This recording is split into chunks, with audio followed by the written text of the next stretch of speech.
Plastic surgeon plastic का use करके चेहरा बदल देते हैं, ऐसा बहुत सारे लोग सोचते हैं। बट एक्चुअलिटी में प्लास्टिक सर्जन क्या होते हैं, कैसे प्लास्टिक सर्जन बनते हैं, उनकी सैलरी क्या होती है, आज के इस वीडियो में मैं आपको वही बताने जा रहा हूँ। तो guys, my self doctor Aamir, और एक बात श्योर है कि प्लास्टिक सर्जन प्लास्टिक का यूज नहीं करते। तो उनको प्लास्टिक सर्जन क्यों कहते हैं, इसका जवाब आप लोग मुझे दो, नीचे कमेंट करके मुझे बताओ कि उनको प्लास्टिक सर्जन क्यों कहा जाता है। बनने के लिए बाकी सारे सुपर स्पेशलिस्ट की तरह इनको भी पहले एमबीबीएस करना होता है, उसके बाद एमएस इन जनरल सर्जरी करना है, उसके बाद एमसीएच इन प्लास्टिक सर्जरी करना है। तो एमबीबीएस से शुरू होने के बाद और एमसीएच प्लास्टिक सर्जरी खत्म होने तक इनकी भी ट्रेनिंग 12 साल की होती है, जैसे कि बाकी सारे सुपर स्पेशलिस्ट की होती है। और जो इनका वर्क होता है, जो इनकी सर्जरीज होती हैं, वो बेसिकली 2 टाइप्स की होती हैं। Number 1 is cosmetic surgeries, number 2 is reconstructive surgeries. Cosmetic surgeries वो सर्जरीज होती हैं जिससे किसी इंसान का अपीयरेंस, उसका लुक इंप्रूव होता है, लाइक फेस लिफ्ट ऑपरेशंस होते हैं, चिन जो लाइन बनानी होती है, चिन इंप्रूवमेंट होते हैं, ये सारी सर्जरीज जो होती हैं वो कॉस्मेटिक सर्जरीज होती हैं।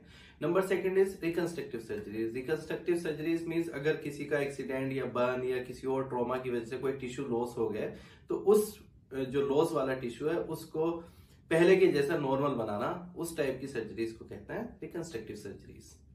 और एक चीज, बाकी सारी स्पेशलिटीज की तरह ये किसी डिजीज के या किसी स्पेसिफिक बॉडी पार्ट्स के डॉक्टर नहीं होते। लाइक कैंसर सर्जन सिर्फ कैंसर ट्रीट करते हैं, ब्रेन सर्जन सिर्फ ब्रेन की सर्जरीज करते हैं। प्लास्टिक सर्जन पूरी बॉडी की सर्जरीज कर सकते हैं और बहुत ही वाइड वैरायटी के ऑपरेशंस ये लोग करते हैं। और इनके वर्कलोड को हम ब्रॉडली 5 कैटेगरीज में डिवाइड करते हैं। Number 1 is burn related patients. जो पेशेंट किसी वजह से जल जाता है, उनके ट्रीटमेंट में प्लास्टिक सर्जन का बहुत ही अहम रोल होता है। Second is congenital deformities, like कुछ बच्चे क्लेफ्ट लिप, क्लेफ्ट पैलेट के साथ पैदा होते हैं, तो उनका फेस रिकंस्ट्रक्शन प्लास्टिक सर्जन ही करते हैं। Fourth is tissue loss, accident या किसी और वजह से किसी का कोई पार्ट डैमेज हो गया है, तो उसका रिकंस्ट्रक्शन प्लास्टिक सर्जन करते हैं। Fifth is you all know cosmetic surgeries to make someone look better. In short, they do very fine surgeries to make someone look better.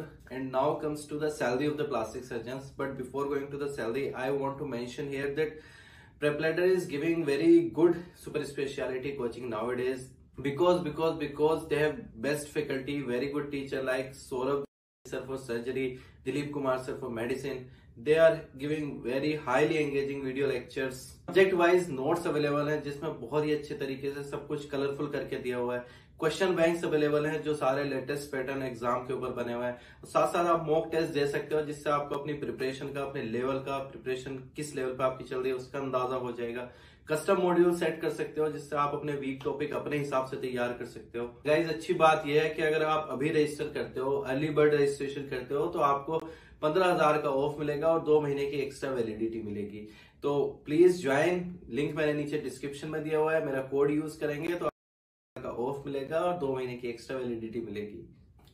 And now comes to the salary. I know सबसे ज्यादा excited आप लोग salary जानने के लिए रहते हो। तो स्टार्टिंग सैलरी अगर आप गवर्नमेंट में ज्वाइन करते हैं प्लास्टिक सर्जन बनने के बाद, तो अराउंड 2 लाख पर मंथ से आपकी स्टार्टिंग होगी। और अगर आप प्राइवेट में ज्वाइन करते हैं, किसी कॉर्पोरेट में ज्वाइन करते हैं, तो आपकी स्टार्टिंग सैलरी जो होगी 2.5 लाख से 3 लाख के बीच में होगी।